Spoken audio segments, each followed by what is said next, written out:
حبیب مکرم صلی اللہ علیہ وآلہ وسلم کو شان رسالت کے ساتھ اس عالم میں مبعوث فرمایا، اور حضور جب آئے تو ایسا آئے کہ ان کے جیسا کوئی نہ آیا۔ نہ صرف آئے بلکہ جتنے آنے والے آئے ہیں ان کے آنے کی خوشخبری لے کر آئے ہیں۔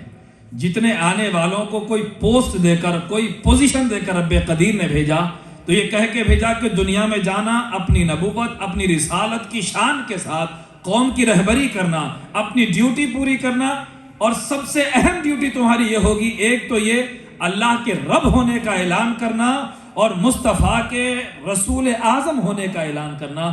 جب میرے مصطفیٰ دنیا میں تشریف لائیں گے، اگر تمہارے ہوتے ہوئے مصطفیٰ آ جائیں تو تم اپنی پوسٹ چھوڑ دینا اور مصطفیٰ کا کلمہ پڑھنا، اپنی نبوت اور رسالت کی مسند کو چھوڑنا اور مصطفیٰ کی اقتداء کرنا، مصطفیٰ کے پیچھے چلنا۔ لیڈرشپ مصطفیٰ کی ہوگی، امامت مصطفیٰ کی ہوگی، اقتداء مصطفیٰ کی ہوگی۔ اللہ نے طے کر لیا تھا کہ حضرت آدم کے ہوتے ہوئے حضور کو نہیں بھیجیں گے، تقدیر الہی ہو چکی تھی۔ حضرت ابراہیم کی موجودگی میں بھیجنا اللہ کا منشا نہ تھا۔ حضرت عیسیٰ کے بعد ہی اللہ رب العزت نے حضور کی ولادت اور بعثت رقم فرما چکی تھی، لیکن اللہ پاک انبیاء سے پھر بھی پختہ عہد لے رہے ہیں، اگر تمہارے ہوتے ہوئے میرے مصطفیٰ آ جائیں لَتُؤْمِنُنَّ بِهِ، تم بھی ان کا کلمہ پڑھنا، ایمان لانا، تم مصطفیٰ پر ایمان لانا۔ سبحان اللہ، سبحان اللہ، کیا شان ہے مصطفیٰ کریم صلی اللہ علیہ وآلہ وسلم کی کہ ہر قوم حضرت عیسیٰ کا یا موسیٰ کا یا ابراہیم کا کلمہ پڑھ کر مومن ہوتی ہے۔ انبیاء رسول پاک کا کلمہ پڑھ کر وہ نبی بن رہے ہیں۔ مومن ہونے کے لیے قوم کے لیے شرط یہ ہے کہ وہ نبی کا کلمہ پڑھے، اور نبوت کے لیے شرط مصطفیٰ کا کلمہ ہے۔ اب میں آپ کو یہ بات تھوڑا سا اس منظر کو میں پیش کروں۔ الستُ بربکم، رب کریم نے عالم میثاق میں ارواح سے خطاب کر کے فرمایا، کیا میں تمہارا رب نہیں ہوں؟ قالوا بلا، سب نے کہا ہاں آپ ہمارے رب ہیں۔ تو رب نے فرمایا جو مجھے رب مانتا ہے، سنو، میں تمہیں نبی بناؤں گا، تمہیں رسول بناؤں گا، کتاب و حکمت دوں گا۔ اگر میرا مصطفیٰ آ جائے تو سنو، تمہیں ان کا کلمہ پڑھنا ہے۔ یہ الستو کے خطاب کے بعد ایک سیکنڈ سیشن ہوا تھا۔ پہلے عام روحیں تھیں، پھر عام ارواح کو چھاٹ کر نبیوں کی روحوں کو جمع کیا۔ تو یہی الستو کا ایک خطاب، اسی کی جھلک، اسی کا منظر آپ کو میدان غدیر خم میں نظر آتا ہے۔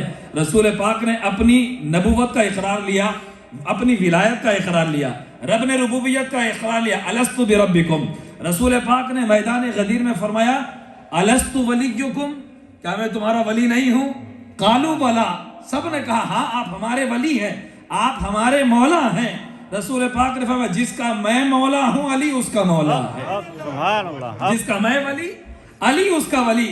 اب وہاں پر رب کریم نے الستو کے بعد جب نبوت مصطفیٰ کا اقرار لیا تو جنہوں نے نبی کی، مصطفیٰ کی نبوت کا اقرار کیا اور ان کے پیچھے ان کے اقتداء میں چلنے کا عہد کیا، وعدہ کیا، اللہ نے دنیا میں ان کو نبی بنایا ہے۔ اور مصطفیٰ کریم نے غدیر سے علی کی ولایت کا اعلان کیا۔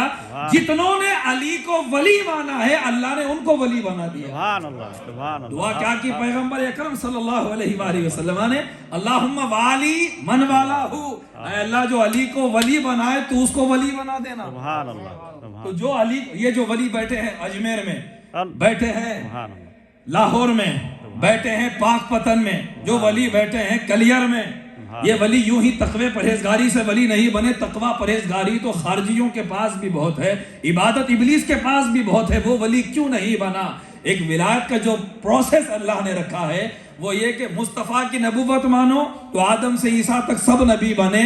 اب مصطفیٰ کی ولایت مانو، اور مصطفیٰ کی ولایت کی شرط علی کی ولایت ہے۔ من کنت مولاہ فہذا علی مولاہ، مجھے صرف علی کو واسطے کو چھوڑ کر مجھے ولی مانو گے نہیں، رب کہتا ہے مصطفیٰ کے واسطے کو چھوڑ کر مجھے رب مانو گے، مجھے ایسی ربوبیت کا اقرار نہیں چاہیے۔ سنو، میری توحید یہ ہے مصطفیٰ کے واسطے سے مجھے رب ماننا، اور اعلان غدیر کہتا ہے مصطفیٰ کی ولایت کا اقرار یہ ہے کہ علی کو اپنا ولی مولا ماننا، اور یہی رسول کی رسالت اور ولایت کا اقرار ہے۔ سبحان اللہ۔ ادھر ایک الستو ہے اور غدیر میں ایک الستو ہے۔ سبحان اللہ۔ اللہ کا شکر ہے کہ ہم اہل بیت کے جانثار بھی ہیں، صحابہ کرام کی تعظیم کرنے والے ہیں۔ اسلام ماں اطاعت خلفائے راشدین، ایمان ماں محبت آل محمد است۔ میرا اسلام خلفائے راشدین کی اطاعت ہے، میرا ایمان اہل بیت مصطفیٰ کی محبت ہے۔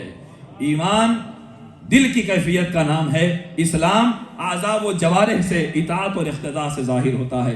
سامعین ذی وقار، مصطفیٰ کی رسالت اللہ رب العزت نے پورے عالم کے لیے فرمائی ہے، اور تمام مخلوق رسول پاک کی سلطنت کے زیر نگی ہیں۔ آپ کو 2-4 شان مصطفیٰ کے واقعات سناؤں گا، پھر انشاءاللہ ہم حضرت پیر پاشا صاحب دامت برکاتہم سے انشاءاللہ میلاد کے حوالے سے، اور خاص طور پر بچوں کے لیے بھی ڈاکٹر صاحب نے جیسا خواہش کا اظہار کیا، انشاءاللہ زبان انگریزی میں بھی ہم سیدی سے خطاب سماعت کریں گے۔ سامعین ذی وقار، اللہ رب العزت نے حضور اکرم صلی اللہ علیہ وآلہ وسلم کی محبت پوری مخلوقات میں تقسیم فرمائی، حضور کا اقرار اور حضور کا عرفان پوری مخلوق میں تقسیم فرمایا۔ کنز العمال کی حدیث آقا نے ارشاد فرمایا، لیس شیء من السماء والارض الا یعلم انی رسول اللہ۔ زمین و آسمان کی کوئی چیز ایسی نہیں ہے جو نہ جانتی ہو کہ میں اللہ کا رسول ہوں، ہر چیز جانتی ہے میں رسول اللہ ہوں، سوائے کافر جنوں کے، کافر انسانوں کے، ہر مخلوق کو پتا ہے میں اللہ کا رسول ہوں۔ آپ غور کرتے ہیں کہ ایک مرتبہ آقا پاک رسول کریم صلی اللہ علیہ وآلہ وسلم سفر میں تھے، جہاد پر جا رہے تھے، راستے میں قضائے حاجت کا موقع آیا۔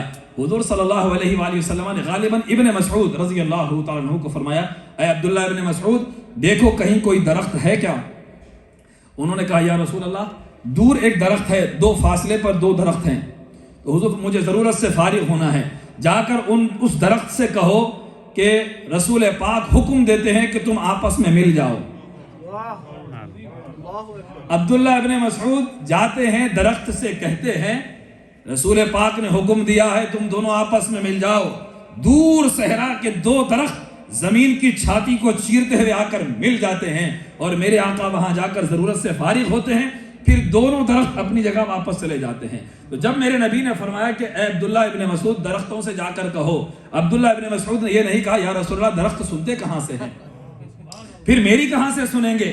تو ابن مسعود کا بلا چوں و چرا درختوں کی طرف جانا یہ عقیدہ ثابت کرتا ہے کہ رب قدیر نے رسالت مصطفیٰ کو وہ شان عطا فرمائی ہے۔ مصطفیٰ تو مصطفیٰ، اگر مصطفیٰ کے غلام بھی بے جانوں سے خطاب کریں تو ان میں بھی جان آ جاتی ہے، درختوں میں جان آ جاتی ہے۔ مصطفیٰ تو مصطفیٰ ہیں، ان کے غلاموں کا بھی، یہ ابن مسعود کا عقیدہ ہے۔ اگر وہاں سے اذن مل جائے تو پھر نہ شرق رہتا ہے، نہ غرب رہتا ہے، نہ پستی رہتی ہے، نہ بلندی رہتی ہے۔ وہاں سے جب کسی کو اجازت ملتی ہے تو عالم مسخر ہو جاتا ہے۔ یہی تو وجہ ہے، دیکھتے ہیں کہ کسی کو رسول پاک نے سنجر سے آئے ہوئے کو کسی کو اجمیر کی طرف روانہ کیا، ہائے ہائے، بغیر لشکر کے، بغیر ہتھیار کے وہ سارے ملک کو فتح کر لیتا ہے۔ اذن وہاں سے ہو تو شاعر کہتا ہے، حقیقت میں وہ آنکھ والا نہیں ہے، نگاہوں میں جس کی مدینہ نہیں ہے آقا تو آقا ذرا دیکھ لو تم، غلاموں کے قبضے میں کیا کیا نہیں ہے، غلاموں کے قبضے میں کیا کیا نہیں ہے۔ یہ معاملہ ہوا درختوں کا، بہت سارے واقعات ہیں۔ ایک اور حدیث میں کہ پتھر ایک دوسرے پہ چڑھ کے آسرا بن گئے اور آقا کریم رفع حاجت فرما گئے۔ اور ایک حدیث میں ہے حضرت حذیفہ بن یمان، حضور صلی اللہ علیہ وآلہ وسلم نے فرمایا، کون ہے جو کافروں کے لشکر کی خبر لے کر آئے؟ جنگ ہو رہی تھی، وہاں پر ان کی ٹیم 1-2 میل کے فاصلے پر تھی۔ حضور نے فرمایا کہ جا کر وہاں کی خبر لے کر آؤ، تیاری کیسی ہے؟ کوئی نہیں اٹھا، کیونکہ سردی بہت تھی، غالباً -ڈگری تھی، پتہ نہیں وہاں کی سردی بھی بڑی تگڑی ہوتی ہے، کوئی نہیں اٹھا۔ حضور نے پھر فرمایا کون ہے جو جا کر کافروں کی خبر لائے؟ کوئی نہیں اٹھا۔ پھر آقا نے فرمایا کون ہے جو خبر لے کر آئے؟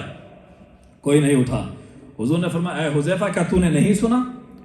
حضرت حذیفہ نے کہا یا رسول اللہ سردی بہت ہے، جانے کی ہمت نہیں ہے۔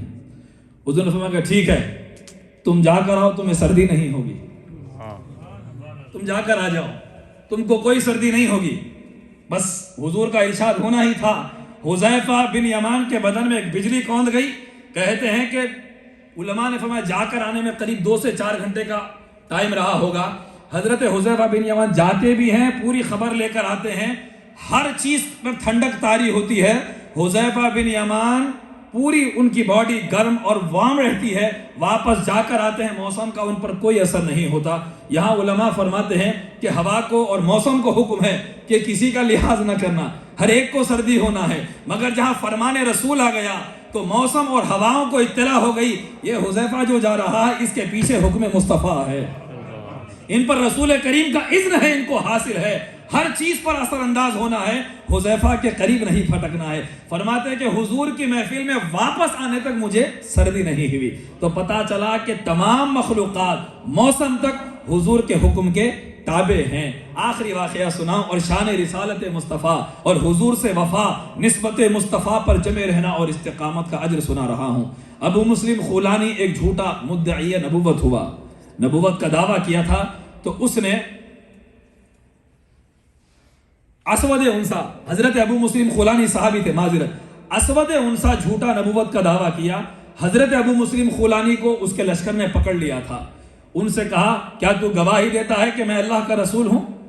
اس بدبخت ملعون نے کہا میں اللہ کا رسول ہوں، گواہی دیتا ہے۔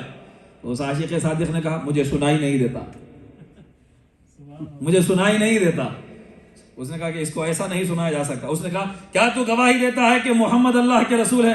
انہوں نے کہا اللہ کی قسم میں گواہی دیتا ہوں محمد الرسول اللہ ہے۔ ایک لمحے میں اپنی بات کو دیکھا کہ بھئی جھوٹا تو ثابت ہوگا، لیکن خدا کی قسم جہاں شان مصطفیٰ ہے، میں جھوٹا، میرا نبی سچا ہے، میں گواہی دیتا ہوں حضور اللہ کے رسول ہیں۔ اس نے کہا آگ جلاؤ اور اس کو ابو مسلم کو اس میں ڈال دو۔ فرماتے ہیں کہ جب جلتی ہوئی آگ میں نبی کے جانثار کو ڈالا گیا، خدا کی قسم آگ جلتی رہی، وہ خلیل اللہ کی طرح جلتی ہوئی آگ میں محفوظ بیٹھے ہوئے تھے۔ سبحان اللہ۔ رسالت محمدی کا اقرار اس شان والا اقرار ہے کہ اللہ نے حضرت ابو مسلم خولانی کو جھوٹے نبوت کا دعویٰ کرنے والے کے مقابل اللہ پاک نے جلتی ہوئی آگ کو گلزار بنا کر ان کی جان اور ان کی شان کی حفاظت فرمائی ہے۔ یہ ہمارے لیے قیامت تک کی امت کے لیے فخر ہے کہ اللہ نے ہمیں ایسی شان والے رسول کا دامن عطا فرمایا کہ جن کے نام کا وسیلہ انبیاء لیتے تھے، اللہ کی بارگاہ میں قرب حاصل کرتے، اس نام سے زمین پہ کون یہ بدر تمام آیا ہے، فلک کا چاند بھی بہرے سلام آیا ہے۔ مجھے بھی ان کے وسیلے سے بخش دے یا رب، وسیلہ جن کا رسولوں کے کام آیا ہے، وسیلہ جن کا رسولوں کے کام آیا ہے۔ وآخر دعوانا ان الحمدللہ رب العالمین۔ حضرت